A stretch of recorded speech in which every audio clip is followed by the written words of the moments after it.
Hello, brothers and sisters. Welcome back to the Daily Word. So today we're going through Matthew chapter 17. It's going to be a short one, but before I go into it, just want to share with you guys like some what do you call it? Like some just a thought of the day. I would say T of TOTD. Yeah, thought of the day.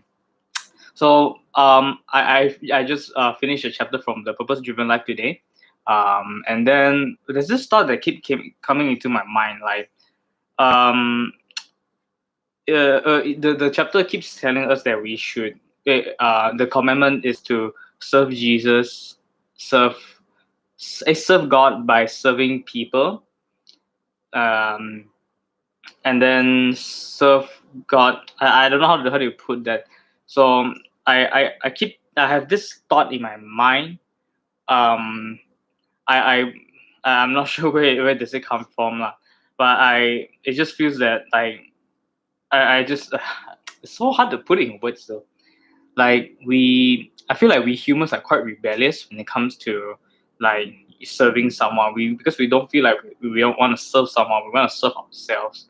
Yeah, so that's kind of human nature, and I believe that God made us to become that way, to learn to be different, learn to be a servant. Yeah, because growing up for me, I never learned to like serve anyone else. I learned to obey, but then I didn't know what's the purpose of obeying. Like, let's say for example, like when you're growing up, when you're going to school, your teachers are demanding you to do work, but then you always question yourself, why do I have to do work? Why do I have to serve you? And if you go and question them, they will hit you, they will smack you. Like, you do what I say. And I don't really like, I don't like that actually, because there's no reason. There's no I think you have to reason with people, reason with kids definitely, so that they will go up into it.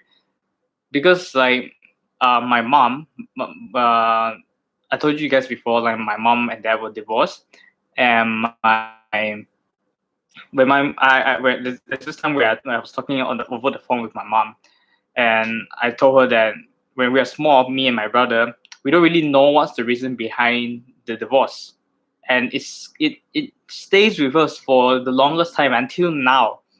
You always question yourself, am I at fault, or are you guys at fault? What is other things that we can do, and traumatize us. It definitely traumatizes us. Like we cannot do anything, and then we don't know what's going on. So it's like we are always I'm always at a position where I'm not in control, and that's where I feel like I have to take control of my life. Yeah, so in a way it also it's like it's very back and forth lah. Like at first part of my life, it feels like I'm not in control. Everything has to be controlled by someone, and not in a very healthy way. And then right now, today, I learned that we should serve God, which is a way, which is a I think God puts me on the path at first. I believe that God put me at the path at first to not serve anyone, or just like to serve someone without any knowledge, without any understanding, so that um so that after that, I think it will be easier for me to understand that, to get what's the meaning of serving someone. Because we're serving God is we don't serve God just like that, like, oh, you should, God demands us to serve God. I have this thought like for so long. I actually I hesitated to ask people about it. Like if God is so bad, if God treats us like slaves, then then anyone on earth who is not a Christian will be condemned, and we have like consequences, and we have like very we live life very badly, you know. But it doesn't happen. God is love. We learn that from the Bible. God is love, and God wants us to be better. We wants us to learn, wants us to develop our character, and wants us to go through hardships and everything. Yeah. Um what was I saying? Oh yeah. So when we choose not to serve God, God it's not like God is not gonna like punish you, or but God is going to judge you in heaven lah. But meanwhile, when we're on earth, when we decided not to serve God, we how's it? We have to how's it?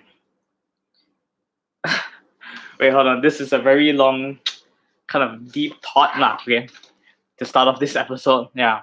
Um, um, when we choose not to serve God, we it's not like instantly we're gonna be like we're gonna get our teachers to smack us on the head like you should serve God, definitely like that. God's not like that.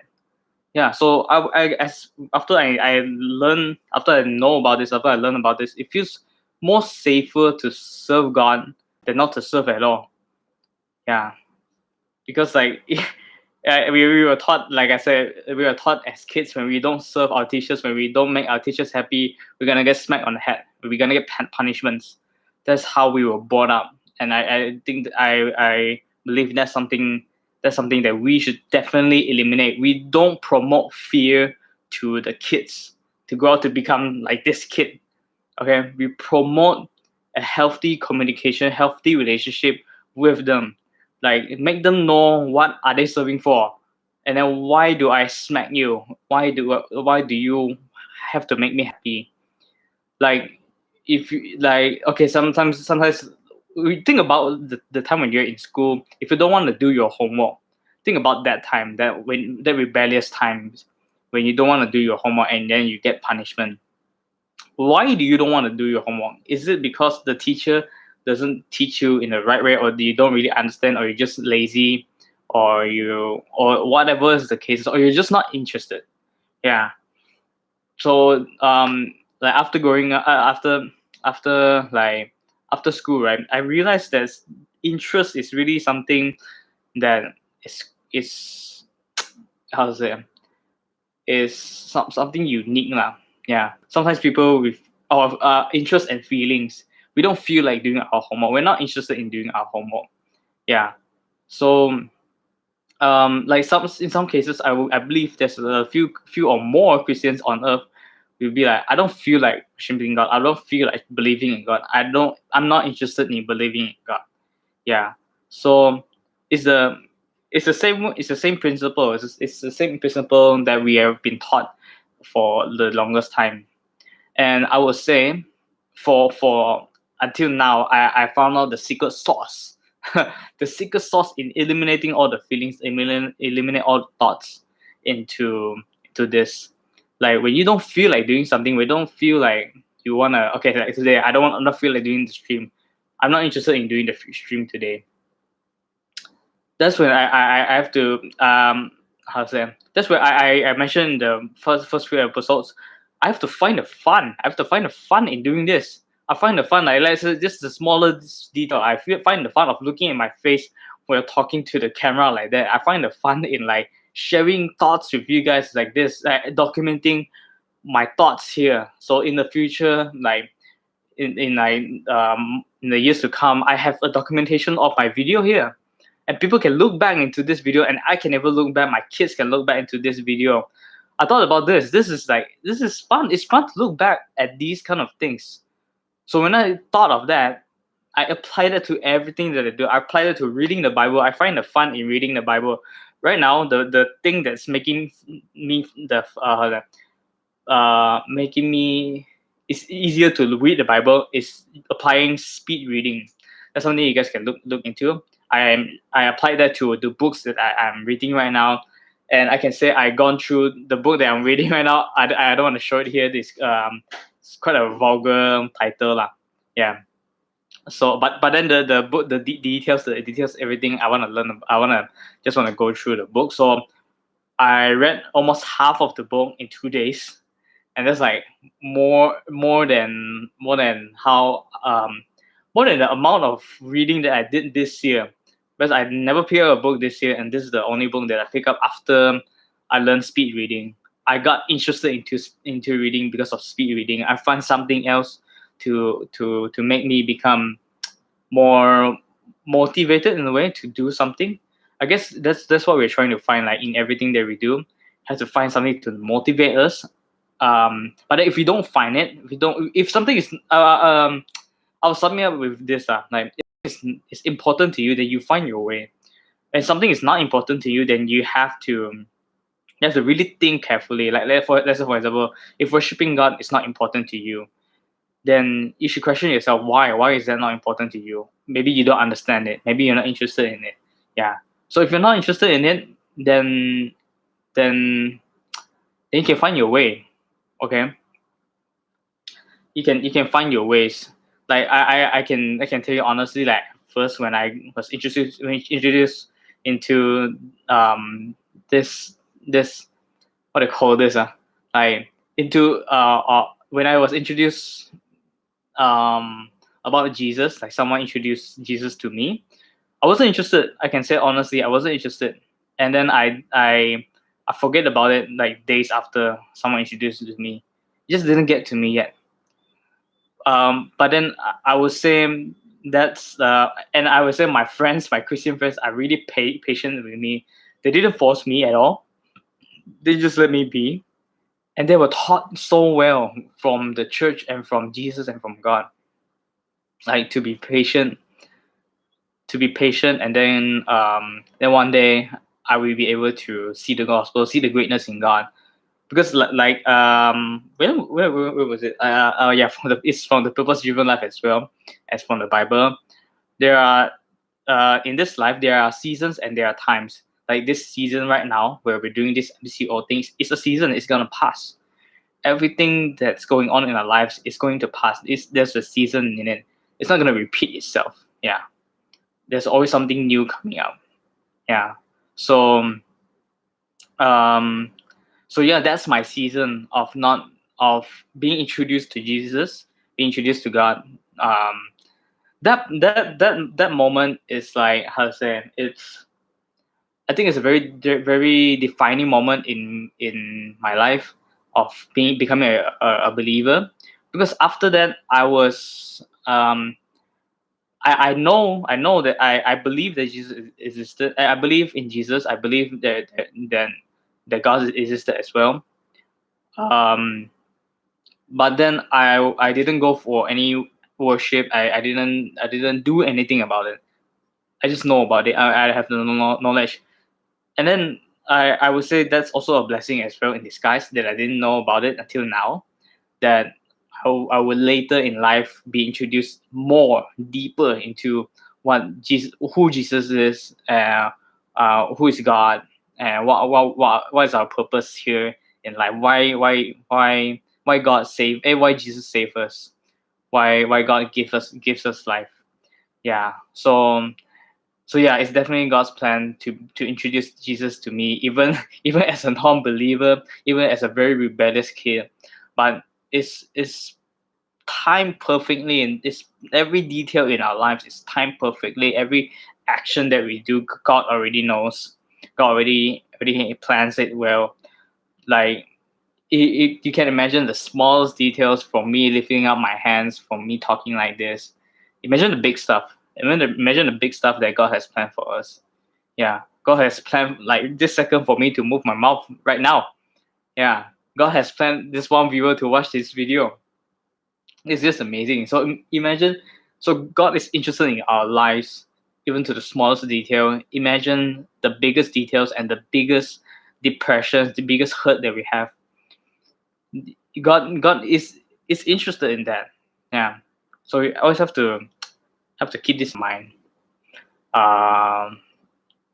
Anyway, I was straying far away from the serving.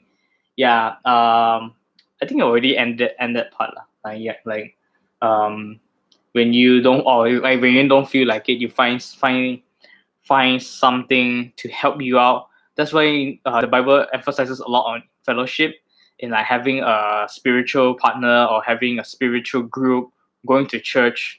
All of this is to help us save ourselves, help us develop our characters to become better, to become better human beings, to serve God faithfully and greatly. Yeah. So um yeah, I guess that's all I can share for this intro part. It's quite long. But yeah, anyways, let's get back into chapter 17, the Transfiguration, verse 1. After 6 days, Jesus took with him Peter, James, and John, the brother of James, and led them up a high mountain by themselves. There he was transfigured before them.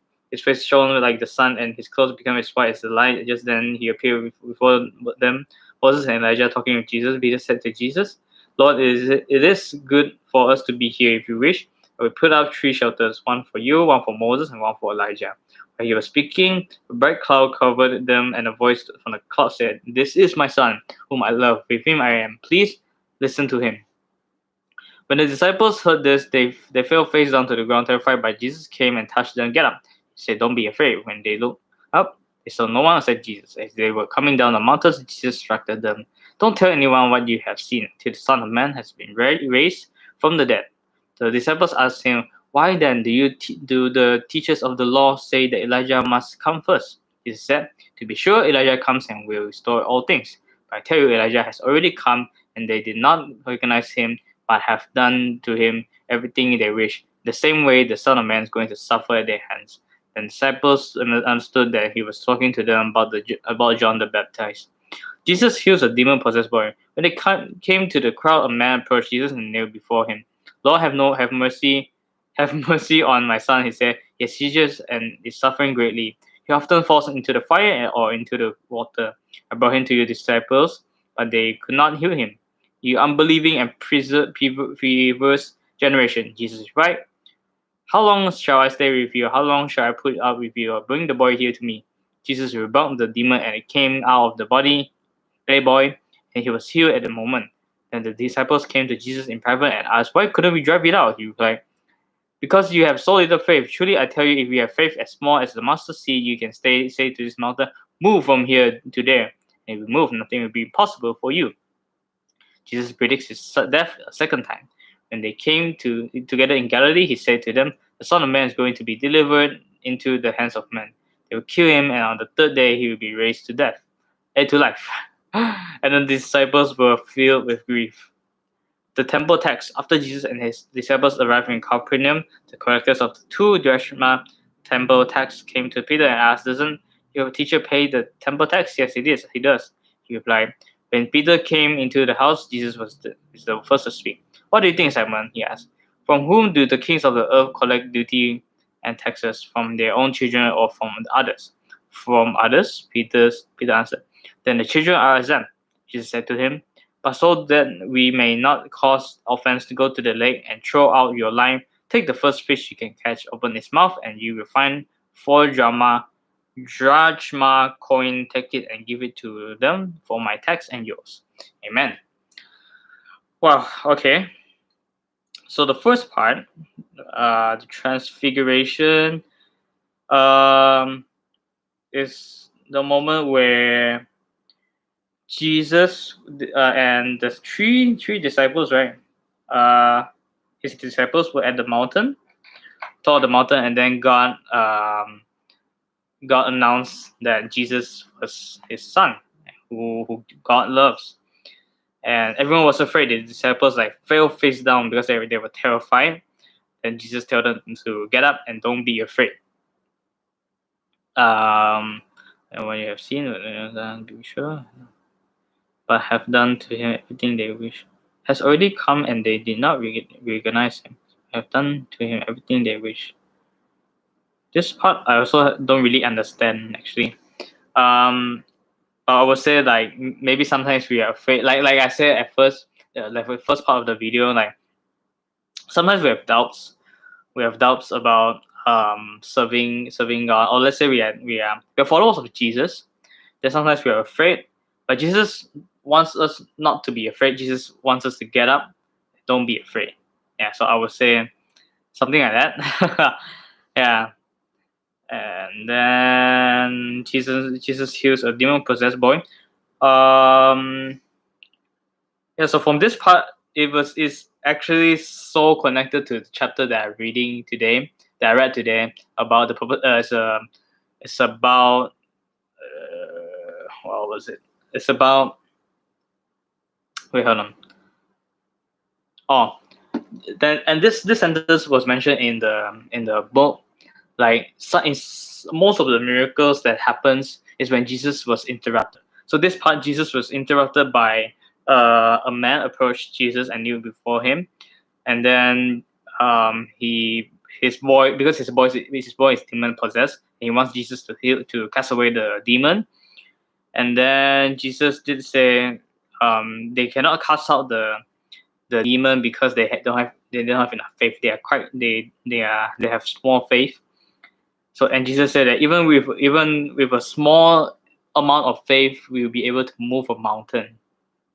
So imagine if you have full of faith, your whole you surrender your whole body for Jesus. Imagine what you can do with that. Yeah. So even with a small amount of faith, you can move a mountain. That's what Jesus is saying here. Yeah. So also, yeah. So from the book, it mentioned that wait. It mentioned that in our lives, sometimes we do also have interruptions. Like let's say, for example, you're working, or like when you are working from home. Okay, you're working from home, and then suddenly our pastor was online on it was we be going online to praise and worship, to do a praise and worship session, but you're working or you're doing other stuff. That can be an interruption. But then sometimes we don't feel like it. Like I said before, we don't feel like it. We don't feel like it. I admit myself, sometimes I all of the time I don't feel like it. Yeah, but I'm still learning as I go. Still learning to like put aside my ego, put aside what I'm doing, and then focus on God, focus on Jesus, and then maybe Jesus wants me to. Maybe God wants me to learn something from the life from pastor. Yeah, and then I'm gonna miss out if I don't join the life. Yeah. So so I would say take interruptions as opportunities. Sometimes you might be interrupted by something. Maybe that's a calling. That's something God wants you to do. Yeah, but of course we have to judge ourselves as well. No, it's not like sometimes. Who knows? One day people give you like a cigarette, then you treat it as a calling. That can be a calling as well. Jesus, no, sorry. Like God did mention that our life is full of temptations. That can be a temptation as well. That's a test of your faith. So everything is planned already. Like if you've been tempted by a cigarette, are you gonna? It's not a sin to be tempted, but it's a sin if you dwell into the temptation. Dwell into the temptation. Like okay, when someone gives me a cigarette, I dwell into the temptation. I grab the cigarette and then I smoke. That's a sin. Yeah. So that's so yeah, like those interruptions, I would say instead of thinking they are interruptions, think of it as opportunities to prove your faith, prove your to improve your faith, yeah, with God, and then improve your relationship, and then develop your character. It's the biggest opportunity to develop your character. Yeah. Then Jesus predicts his second death, and then the temple tax. I don't really get this as per the temple tax. I guess this is more like an offering that we are giving to church. Yeah, not so sure about it. Yeah, I guess that's it for today. Thank you so much for watching the video. Today is good. It's quite a quick one because I have actually have a meeting later, about 15 minutes. But yeah, hope you guys get something from this, from the early intro thoughts, TOTD. Yeah, thoughts of the day. Yeah. Okay. So may God may God bless you, and I'll see you guys tomorrow.